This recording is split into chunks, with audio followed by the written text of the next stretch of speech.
नमस्कार। चलिए आज बात करते हैं भारतीय सेना के एक बहुत ही अनोखे और अहम पहलू के बारे में, और वो है धार्मिक शिक्षकों की भूमिका।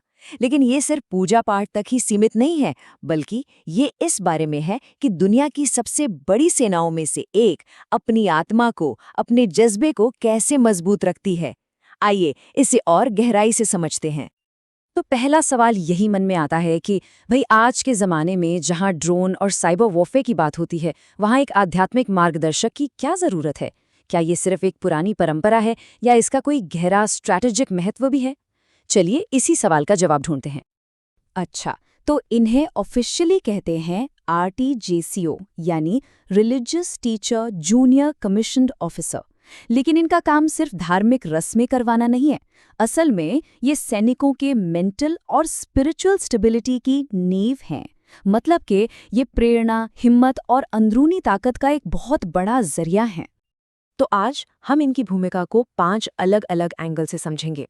वर्दी में एक गुरु के तौर पर इनकी शुरुआत से लेकर फ्रंट लाइन पर इनकी मौजूदगी तक, और ये भी देखेंगे कि ये पुराने ज्ञान से आज की मुश्किलों का हल कैसे निकालते हैं। चलिए सबसे पहले हिस्से से शुरू करते हैं।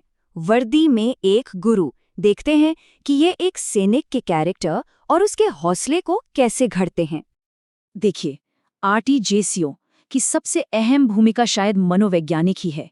जरा सोचिए, जब कोई सैनिक मुश्किल हालात में हो या अपने परिवार से हजारों मील दूर अकेला महसूस कर रहा हो, तो यही टीचर उसे उसकी संस्कृति और विश्वास से जोड़कर उसका मनोबल बढ़ाते हैं, उसे अंदर से मजबूत करते हैं। और उनके मिशन का जो सार है ना, वो इस एक श्लोक में छुपा है। सर्वे भवन्तु सुखिनः, सर्वे सन्तु निरामयाः। यानी सब खुश रहें, सब स्वस्थ रहें। ये सिर्फ एक प्रार्थना नहीं है, ये एक गाइडिंग प्रिंसिपल है जो हर सैनिक की वेलबींग को सबसे ऊपर रखता है। अब आते हैं दूसरे हिस्से पर।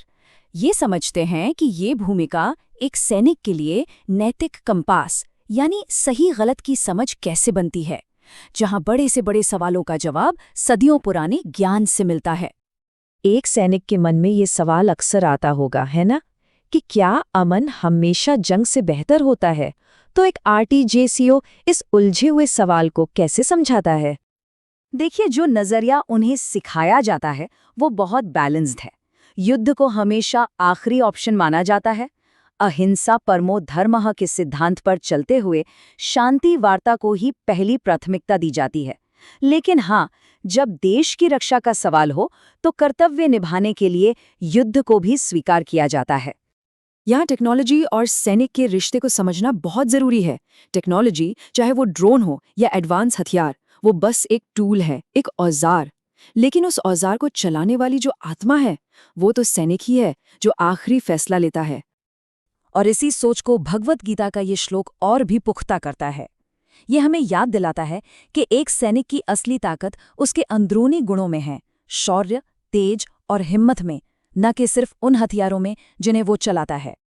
चलिए अब तीसरे हिस्से पर चलते हैं, सीमा पर आध्यात्मिकता।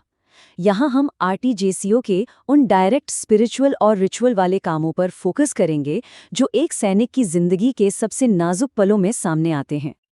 अच्छा, एक सवाल है, क्या दाह संस्कार यानी अंतिम संस्कार सिर्फ एक परंपरा है या इसका कोई बहुत गहरा मतलब भी है? इसे सही तरीके से पूरा करवाना RTJCO की एक बहुत बड़ी जिम्मेदारी होती है। देखिए, हिंदू फिलॉसफी में अंत्येष्टि सिर्फ कोई रस्म नहीं है। इसे जीवन के 16 संस्कारों में से आखिरी और सबसे अहम पड़ाव माना जाता है। ये शरीर की दुनियावी यात्रा का एक पवित्र अंत है जो आत्मा को उसके आगे के सफर के लिए आजाद करता है। और ये कोई मनगढ़ंत बात नहीं है, इसका आधार सीधे वेदों से आता है।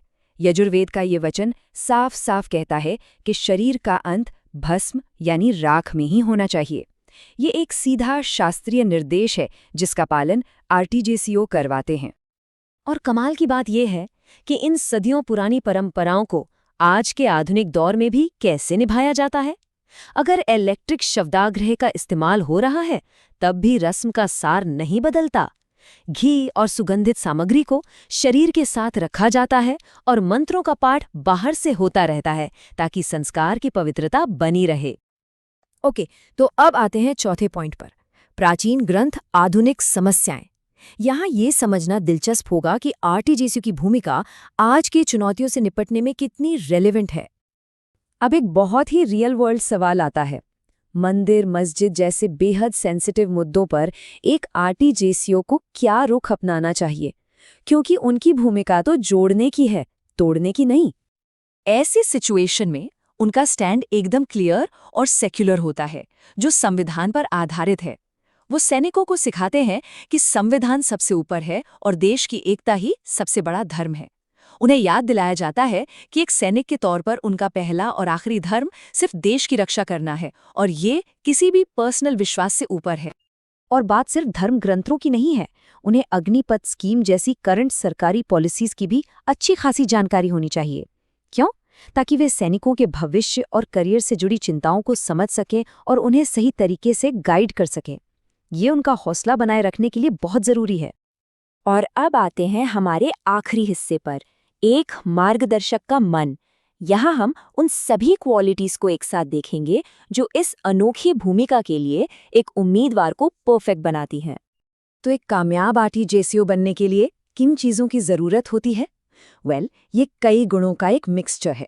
शास्त्रों की गहरी समझ तो चाहिए ही, साथ में मोटिवेट करने की जबरदस्त क्षमता और पक्का अनुशासन भी होना चाहिए।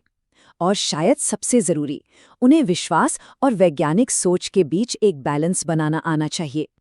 और आखिर में ये एक श्लोक, ये एक सैनिक और उसके गुरु दोनों की जो निस्वार्थ सेवा की भावना है ना, उसे पूरी तरह से समेट देता है।